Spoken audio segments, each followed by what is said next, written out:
खुलुमबाय लोगोफोर जोंनि गोदान मोनसे भिडिअ नोंथांमोन गासिबो फरायबाय लोगोफोर आं हारसिं बहाबा मोनसे जायगायाव थांगासिनो आरो नोंथांमोनखौ देखायगोन बहा थांनो ओंखारदों आं लोगोफोर आं एसे देलायनो थांनो ओंखारदों माने पार्लाराव आरो गोबाव जाबाय आंना थ्रेडिं खालामनायानो 2 मासनि बारा जाबाय ओमफ्राय खानायाबो बिराद गाज्रि जादों लोगोफोर एसे खानाय हेयार काट खालामनांगौ आरो एसे माबा माबि खालामनांगौ आरो मा खालामनाय जायो नोंथांमोनखौ देखायलांबाय थागोन बिदिनो सेटारडे नालाय फिसालाखौ बिफाजों हरबाय आरो अफिसाव बारा खामानि गैया दिनै मानो होनबा दिनै सेटारडेआव हेड अफिसा बन्द थायो ओमफ्राय उनाव साइड अफिस नालाय जोहोलाव मोना ओंखायनो बे खुलियो आरो जों बिफाजों थांदों बाबाया सानैबो मालाय गारिजों थांदों गावनो हारसिं सिट बेल्ट लगायनो थांदों आरो आंखौ लांनो फैनो होनदोंमोन बाट आरो बारे मानो लांबाय थानो फैनो ओंखायनो आं अट' मोनो बेहाय अट'आव थांसिगोन आरो लोगोफोर बे खुदा लाहरा होननाय मोनसे जायगा दङ बे चन्डीगढ़ मोननायनि सिगाङावनो आरो बेहाय थांनो ओंखारदों आरो लोगोफोर पार्लाराव मा खालामनाय जायो पार्लाराव नोंथांमोनखौ हायोबा दिन्थिगोन आरो बैयावनो अट' मोनगोनदां बे रेड लाइट दङना आरो बे अभार ब्रिजनि सिगाङाव अट'फ्रा नेना थायो बेहायनो मोनगोन आरो उबेरबो बुक खालामनो हायो बाट आरो उबेर बुक खालामबाय थाया आरो बेहाय अट' मोनगोन ना बेनिफ्राय गाखोगोन आरो लोगोफोरनि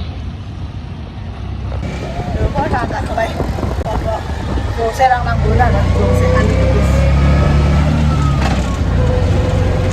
पुरा खानाय खर'बो दोबना फैदों आं खर' दोबना फैनायखाय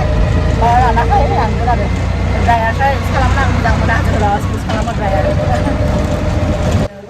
आं पार्लाराव मोनफैबाय आरो ओमफ्राय जाय खानाय माबा खालामो ना कालार खालामो जेन्ससो खालामो ओमफ्राय माने बे मोनफैयाखै आरो सिख्ला दङ बे थ्रेडिं खालामगोन दा थ्रेडिं खालामनोसै आरो लोगोफोर आं जाय माबाखौ गुगोलाव नायना फैदोंमोन ना सेलुनखौ बेखौ बायनानै बेलेगावसो मोनफैबाय आरो बिनि रेटिंआबो मोजांल' दङ ओंखायनो बेहायनो फैबाय आरो लोगोफोर दा थ्रेडिं खालामनोसै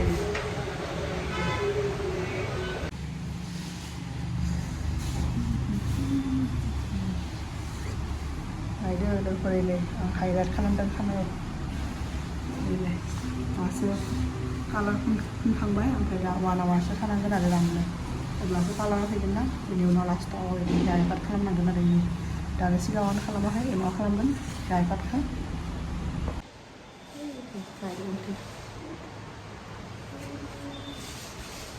टटेल 23 कालार दं लिपस्टिक बेहाय टटेल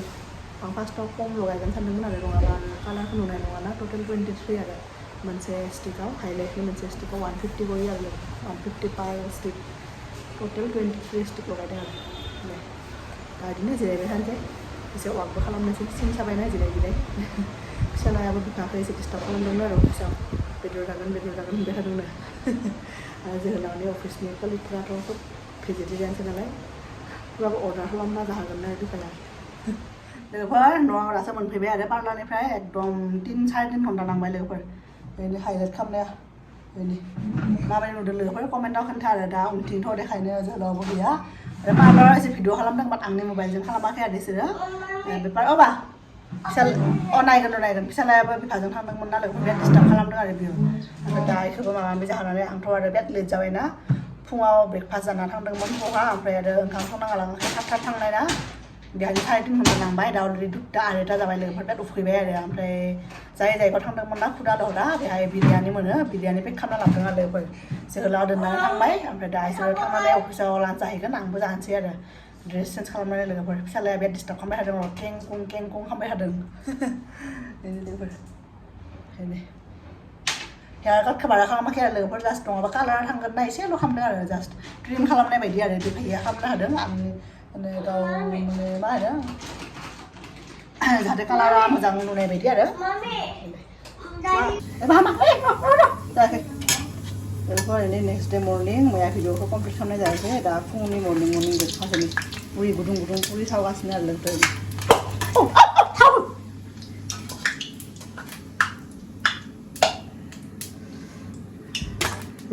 बे फुदोंहाय पुरिया गुदुं पुरिया फिसालाया दंफैयो oi होगोन र' दा ओरैनो पुरि सावाबो मालाबा फुलिबाथाय थाङोहाय लोगोफोरनि पुरि सावगासिनो गुदुं पुरा पुरिया ओरैनो जि मोजां जादों नै एसे आलु आरो टमेट'नि माबा बानायदों आरो सबजि बानायदों लोगोफोर पुरिजों जानो मैया भिडिअखौ आरो आं पार्लारनिफ्राय फैनानै कन्टिनिउनो खालामनाय जायाखैमोन आरो उनाव आरो थाबाय नोंथांमोनखौ खानायखौबो देखायनाय जायाखै मैयासो बारा मोजां जाना दंमोन दा बिदिनो देखायगोन आरो लोगोफोर माबायदि जादों आंनो हाइलाइट खालामनाया मोजां जादों आरो लोगोफोर आं गावनो मोजां मोनदों दा एसेयावनो खोन्थागोन र' गुड मर्निं लोगोफोर ओमफ्राय मैयाथ' भिडिअखौ बिदि कन्टिनिउ खालामाखैमोन नालाय ओंखायनो दिनै कन्टिनिउ खालामबाय ओमफ्राय दिनै लोगोफोर आंनो खानायनि हाइलाइट खालामनाया दा आं गावा केमेरा खालामनायखौ बारा मोजां नुवा बेलेगा हमनो हाबा मोजां नुगोन आरो इनि बाट माने आया जादों माबा बेखौनो आसलियाव एसे बारा मोजां नुयो आरो लोगोफोर केमेरा नायबाबो एसे बेलेग नुयोना आं फार्स्ट टाइम आं हाइलाइट खालामदों लोगोफोर मोजां मोनदों आरो ओमफ्राय बिसोरनि सेलुननि माबायाबो सार्भिसाबो बिराद मोजां आरो लोगोफोर आरो स्टाफ माने हासबेन्ड वाइफ बिसोरो गावसोरनो आरो सासे आरो एक्सट्रा स्टाफ दङ बिराद मोजां आरो बिसोरनि बिहेभियारा बिराद मोजां आरो आं मोजां मोनबाय ओमफ्राय बिदिनो आरो लोगोफोर आं हाइलाइट खालामनाया आंनि कालारा जाबाय माबा आरो मका कफि ब्राउन आरो इनि ओमफ्राय फिसालाजों आंजों जे पुरि बानायबाय थादोंमोन ना लोगोफोर बेबो थांदोंमोन खाथियाव बाबाया दा पुरि माने माबा खालामबाय थानायाव एवबाय थानायाव बोरैबा थावा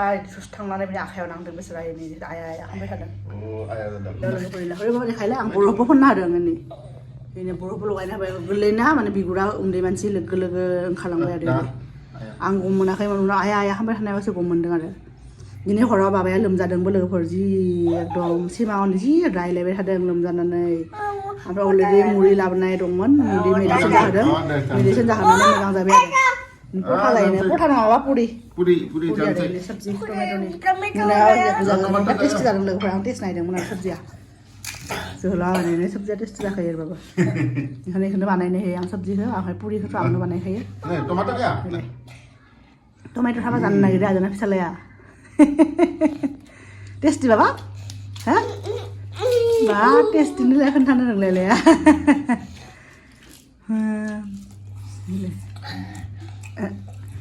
आरो मैया बे पार्लारनिफ्राय फैनानै बे पेक खालामना लाबोनाय बिरियानि जानायानो आरो सानाव हराव आं जेबो जायाखै इसोरनिफ्राय फिसाला जादों अर्डार खालामनानै आं जायाखै आरो ओंखायनो उखैबाय लोगोफोर जानोसै गुदुं पुरि खुलिनायफ्रा आं जाबाय सेमजोब्बाय सान्दा जाबाय जे टमेट' गैया बाबा जा लोगोफोर जोङो नै साइकेल सालायनो फैदों आरो लोगोफोर जोहोलावा दाना सालायनाय जायोना बिना ओंखायनो दिनै बन्द' खालामनायखौ लाबोबाय जोङो अलमस्ट बेसेबां फैखो 6 किल'मिटारसो फैबाय ना मा गिदों ट्राक गिदों गैया बाबा गैया ट्राक गिदोंनो बे लामायाव लोगोफोर दाम्पार फैबाय थादोंना ओंखायनो गिदोंनो आरो जों अलमस्ट 6 किल'मिटार सालायबाय लोगोफोर दा एसे हल्ट लादों आरो दै लोंनो ओमफ्राय जोंना इथिं कमिउनिटि हल दंना इथिंबो बिदि दङ आरो इलाय गोदाननिफ्राय बिल्डिं सब ससाइटि कनस्ट्राक्सन जागासिनो बेफोर बिदि गोदान बानायगासिनो आरो लोगोफोर बिल्डिं मोजां आरो बिथिं ओइ मा बहा डास्टबिन फुट गैया पानी दङ दे पानी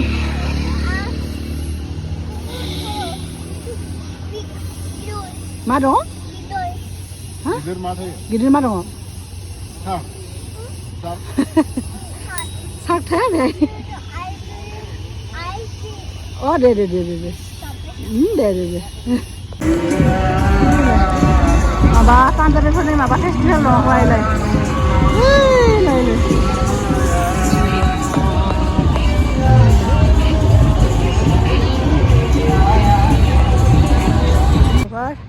साइकेल सालायनानै फैबाय एखे 12 किल'मिटारसो सालायबाय आरो लोगोफोर दिनै मोजां नांबाय आंथ' सानफ्रोमबो सालायनाय जायो आंना बाबाखौ लायनो थांबाथाय स्कुलनिफ्राय एबा जोहोलाव सालायनाय जायाना बिहा ओंखायनो दिनै लांबाय आरो बन्द'खाय सानदेना दिनै ओमफ्राय फैयै जोंनि ससाइटियाव मोनफैबाय लोगोफोर दा बे जोंनि ससाइटि हाबग्रा लामायावनो बे पार्क दङना बेहाय स्लाइड दङ बाबाया आवगायाव गेलेनो फैयोमोन जोंनि एक्जेक्ट न' खाथिनिया नङा आरो एसे गोजाननि आरो जेराव मानसि खम जायोमोन बेहाय बाबाया एसे गेलेनो आरो गथ'आ आरो फैनायावनो आरो नुबाथाय आरो गेलेनो लुगैखागोन ना गथ' मानसि बाबाया गेलेनो नागिरदों लोगोफोर दा इथिं दङ आरो आं बिफां सायाव जिरायगासिनो गरम मोनदों एसे सान्दुं बारा गैया बाट थेवबो एसे गरम आरो बिदिखौ गानना लादोंना गोसोमखौ ओंखायनो दा टुपिबो गानना लादोंमोन आरो जेबो फोनखायाखै बेफोराव सानस्क्रिन जेबो लगायाखै आरो दुगैयाखै नालाय ओंखायनो आरो माथो सजना बिफां दङ लांगोन नामा हे दालिजों जानो हागौमोन ना खारै इसोर बे लोगोफोर एसे गोजानाव दङ आं सजना बिलाइजों दालि खारै ओंख्रि जानो लुबैदों बेहाय फांसे नुदोंमोन सोरनिबा न' माबायाव गोदान माबा गायनो हानाय बाट मालायनि न'नि नालाय ओंखायनो लाबोआखिसै आरो बे पार्कना बयबो लांनो हायो ओइलाय बाबाया खारबाय गस्लाखौ खुलिना हो ओइथिं जि फिसालाया मिथिं गथ'फ्रा गेलेगासिनो एबा सटा खुलनानै फै सटा खुलनानै फै सटा खुलनानै अ हेल' क्या अ हेल' बोलाथ' हेल' बोला हेल' जि हेल' होनलायलायहाय सोलाया बेनो सजना बिफां खाथियाव थाबा लांनो हागौमोन बिसोरो सायावसो दङ ओइ लोगोफोर जोंना दा सानजौफुंनि बोथिसेनि जुगा जाबाय फाइनेलि नै आंना आखायावबो मोनबाय गोरलै गोरलैसो नांगौ ना दालिजों खारै जानो आरो बे माने बिपिनि थाखाय बिराद मोजां आरो जायफ्रा बिपि दङना सजना बिलाइ एबा सजना फिथाइ ओंख्रि जानांगौ आरो आवगायाव गामियाव जाबाय थायोमोन ना मानसिफ्रा ओंखायनो जायामोन आरो बिपि दा गामियावबो जानाय गारबायना मानसिफ्रा ओंखायनो बयनाबो बिपिनि एसे प्रब्लेम थायो आरो बेलाय ओइलाय मा थांजोब्बाय नोंना लोगोफ्रा बिना लोगोफ्रा थांजोब्बायनोहाय हायाखैनो बाबा हायाखै आयो दे हागोन दे आफा हागोन सु हाननायखा फिस्लायदों जेबो नङा जेबो नङा लोगोफ्रा एनै बोथिसे जागोन दालिजों मिक्स खालामगोन नालाय बिलाइखौ एरै दिहुननानै थोगोन आरो जोंना साथाम मानसि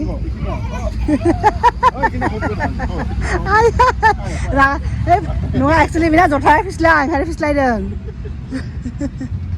आरो उल्था थाङो मानसिया इथिंनिफ्राय फैया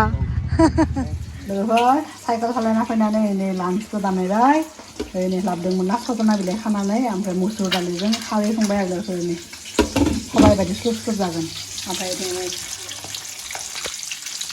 ओमफ्राय लोगोफोरनो दाउदै बयल खालामनानै बाहाय पुरि एवनाय थाव दंमोन ना बेहायनो फ्राय खालामदों आरो हालदै थावखौ होनानै